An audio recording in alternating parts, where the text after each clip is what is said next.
Nataka ujue wewe umebeba mamilioni ya watu, kiasi kwamba wanategemea kuna kitu ambacho inatakiwa utamke mbele ya watu ili waweze kukufuata, wamjue Mungu wako anapotenda kazi.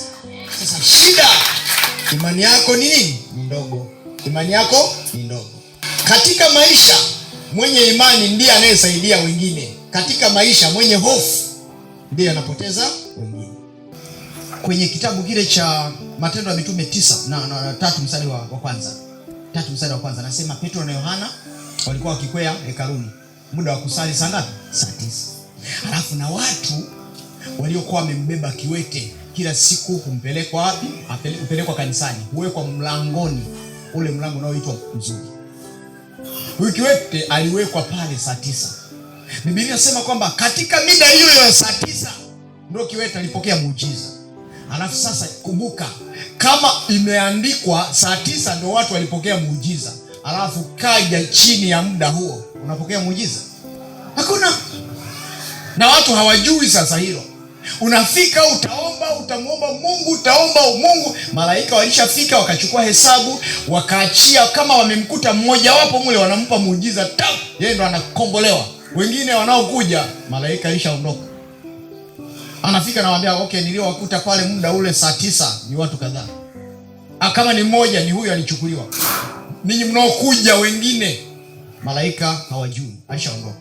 Na Biblia inatuambia kabisa, malaika yule aliyekwenda kufunga mlango wa Nuhu ameingia. Alipoingia tu Nuhu kwenye safina, mvua ile safina imeanza kuelea. Hapa nilikujaga mwenyewe. Kuna siku nilipita nikasikia tu kwamba wanaombea watu. Kwa hiyo mimi nikaenda nyumbani, ilikuwa 2003 na mimba ya mwanangu. Nikalala. Roho yangu tu ikanituma nije ili kanisa. Na kweli nilikuja tarehe 20 siku ya Jumatano. Akaniombea, akanambia kesho utaenda kujifungua. Ndio. Na kweli nikaenda Alhamisi tarehe 21 nikajifungua kweli. Yani, kwa toka siku hiyo ukawa na imani. Na imani na ili kanisa. Sasa baada ya hapo kujifungua ukapata vizuri, hakuna kuja tena mpaka ubebe mzigo tena. Kwa hiyo una imani hapo una imani na nani sasa baada ya kutoa mzigo? Na Mungu. Mungu. Ulikutana naye wapi? Hapa kwangu. Kwa huyu Mungu kwako hayupo? Yupo. Sisi kule kunatoa mzigo. Waebrania 11 mstari wa kwanza. Tunaanza neno imani, kuhusu habari ya imani. Kwamba huyu mtu lazima anapomtumikia Mungu awe na kitu gani? Biblia inasemaje? Waebrania 11 mstari wa kwanza. Basi imani ni kuwa na uhakika ya mambo yatarajiwayo. Ndio. Ni bayana na mambo yasiyoonekana. Asante. Anasema, labda niongee kwa Kiswahili, ni kwamba mtu anapokuwa na imani anatarajia kupata vitu hata kama watu hawavioni hapa katikati. Anatarajia kuna kitu kinakuja. Kwa mfano, wanaweza pesifu, wewe pale ulipojenga, wewe pale uliponunua uwanja, na hata wewe pale ulipopanga. Ukikosa imani na mahali ulipopanga, huwezi ukaishi. Imani imebeba kesho yako. Unajua kabisa hata mtu kama hatafika kesho, anakwambia Mungu akitujalia kufika mwakani tutafanya 1, 2, 3. Kuna maono. Kesho ina maono yako. Kesho huwa inatimiza ndoto ya muota ndoto. Bwana asifiwe. Kesho huwa imebeba maono ya mtu. Kesho imebeba ufunuo wa mtu. Mwenye maono haishi jana, anaishi leo na kesho. Sana sana mwenye maono huishi kesho. Kwa sababu kila kunapokucha kuna vitu lazima ana future ya kufikiria. Nifanye hiki, nifanye hiki, nifanye kile. Kwa maono yamebeba future ya mtu. Lakini pasipo imani, yani bila kuwa na imani wewe mwanadamu, haiwezekani kumpendeza. Yani hata Mungu pia hapendi. Kwa maana mtu amwendeaye Mungu ni lazima aamini kwamba yeye yuko. Rudia hapo. Kwa maana, yes, Mtu amwendeaye Mungu, mtu yeyote anayetaka kwamba amwabudu Mungu, lazima force by, lazimisha imani yako kwamba Mungu yupo, alafu huyo Mungu anaweza akakuletea jambo. Lazimisha imani yako, anasema lazima. Yani kwa maana mtu amwendeaye Mungu lazima aamini kwamba Mungu yupo, kwamba huyo Mungu huwapa thawabu wale wamtafutao. Anasemaje hapo? Lazima aamini kwamba yeye yuko, yes, na kwamba huwapa thawabu wale wamtafutao. Bwana Yesu asifiwe. Haya, watikise watu watatu, waambie lazimisha imani yako sasa. Wewe unaanza na imani ya Yesu Kristo. Uhakikishe huyu Yesu, kama watu wanaweza wakausemesha mti mpaka ukaongea. Yaani watu wana imani jamani. Yaani mtu anaenda makaburini mpaka anaongea, anaita mpaka marehemu anaitika. Ni wanadamu hao. Anaenda kaburini mpaka anawaamsha wafu kwa miungu yake. Mwenye imani anajua. Mwenye imani ana future, ana maono. Kuna jambo gani anakuja mbele. Imani ni kuwa na uhakika. Na mwenye imani huyu anakuwa na neema kubwa, kwa sababu atawavusha watu wengine. Marko 5:25. Imani, hizo ndio faida za imani. Mwanamke, Marko 5:25.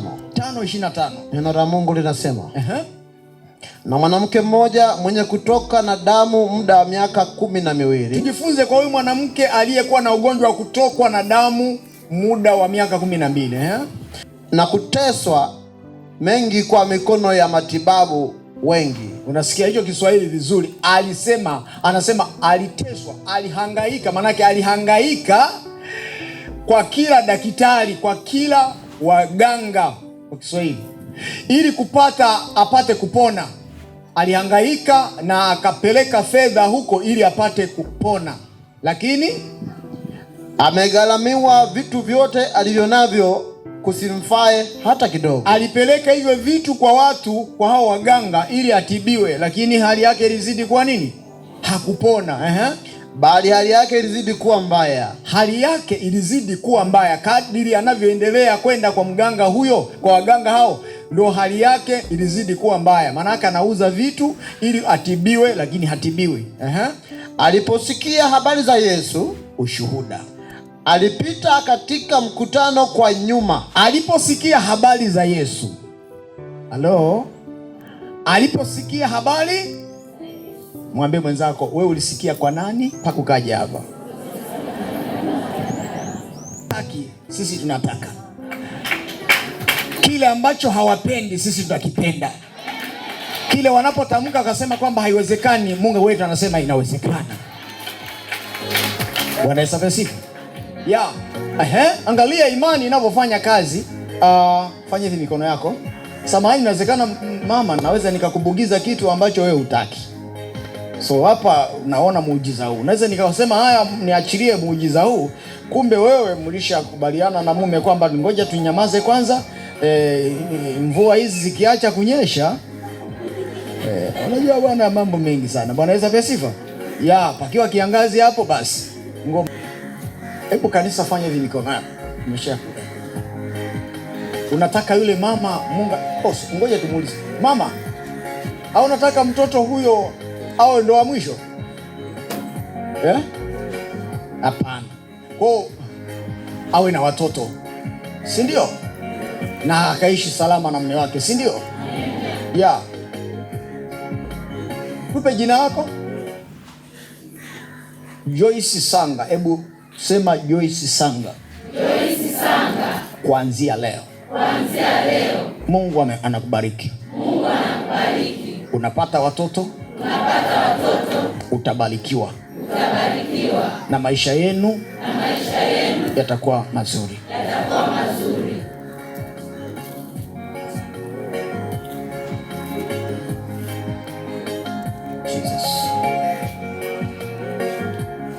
Jesus.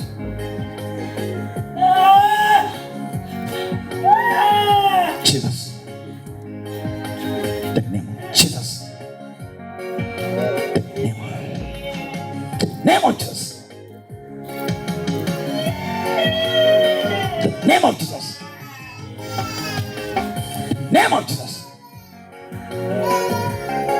name of Jesus. Hebu tamka kwamba kuanzia leo, mateso kwa heri. Kuanzia leo, mauti kwa heri. Kuanzia leo, laana za ukoo kwa heri. Pokea baraka ya Yesu isiyo na upinzani. Pigia Yesu makofi.